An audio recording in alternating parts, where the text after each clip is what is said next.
Imagine this. For decades, our homes were shielded by something no one truly understood. The walls, painted thick with lead, didn't just hold color, they held silence. They blocked frequencies. They made your home yours. Then, almost overnight, lead paint was declared a danger. The government banned it. They said it was about health. But what if it was never about safety, but control? Lead paint doesn't just stop radiation. It stops radio waves.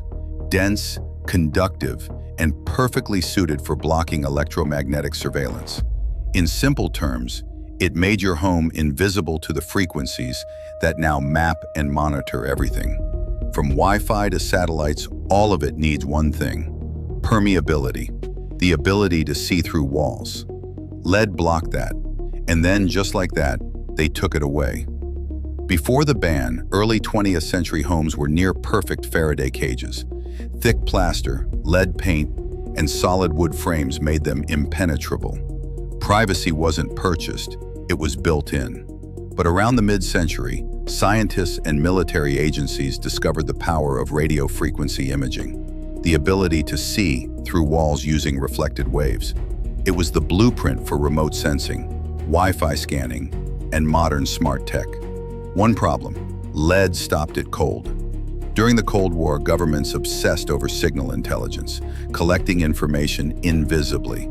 To make that work globally, they needed one thing: a population surrounded by signal-transparent materials, and a reason to outlaw what made people invisible.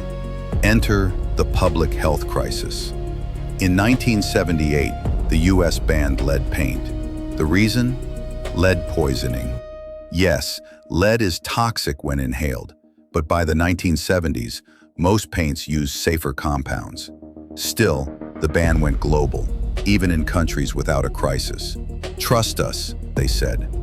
Right after the ban, a new wave of tech appeared, all dependent on open frequencies. Cell towers rose, satellites multiplied.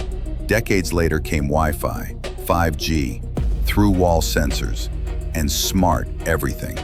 Coincidence or convenience? Declassified files from the 60s and 70s reveal research into RF penetration mapping, using radio waves to build 3D models through walls. The top blocker? Lead paint. Now those same frequencies blanket the world. Every device, your phone, your TV, your fridge, emits and listens. Every wall is a membrane. Every signal a reflection of you. Privacy became signal interference. Shielding became non-compliance. Imagine if that wasn't accidental. When you control signal access, you control perception. That's not theory, that's surveillance architecture. You might think, I'm not doing anything wrong, so who cares? That's the point.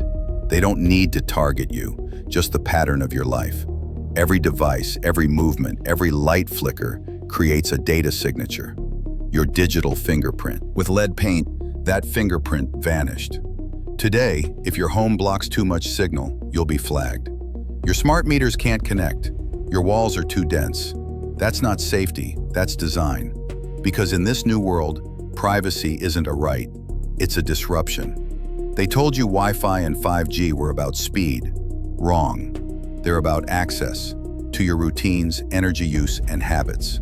Frequencies that once died on contact with lead now pass freely through drywall, glass, and insulation.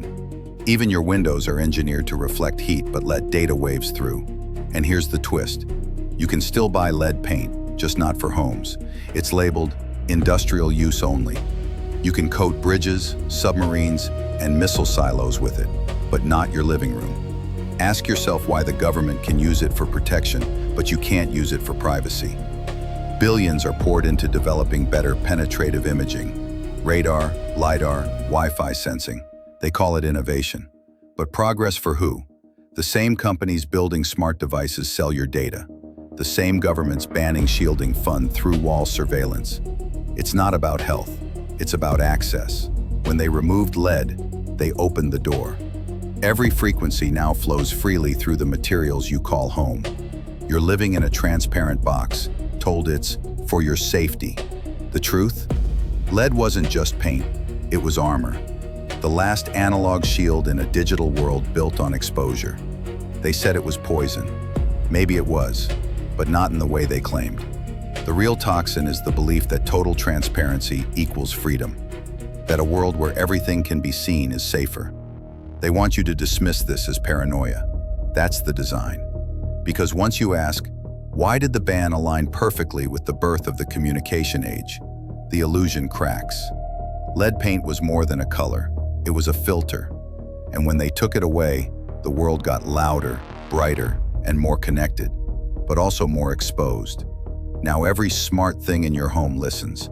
Every light bulb, thermostat, and speaker records patterns. They say it's anonymized data, but when you aggregate billions of anonymized patterns, you get total surveillance. The irony? The very material that could stop it sits locked behind industrial regulation. You don't have to believe this, you just have to look around. The timing lines up. The science is simple. The silence is deafening. So next time you hear a story about lead poisoning, ask yourself, who benefits from a world where every wall is transparent to frequency? Who profits when nothing can block the signal anymore? Because one thing's for sure, the moment your home stopped shielding you was the moment you stopped being alone. If you're awake, you already know what to do. Hit the link in our description and sign up for our free underground newsletter. Stay shielded, stay aware, stay free. You be the judge.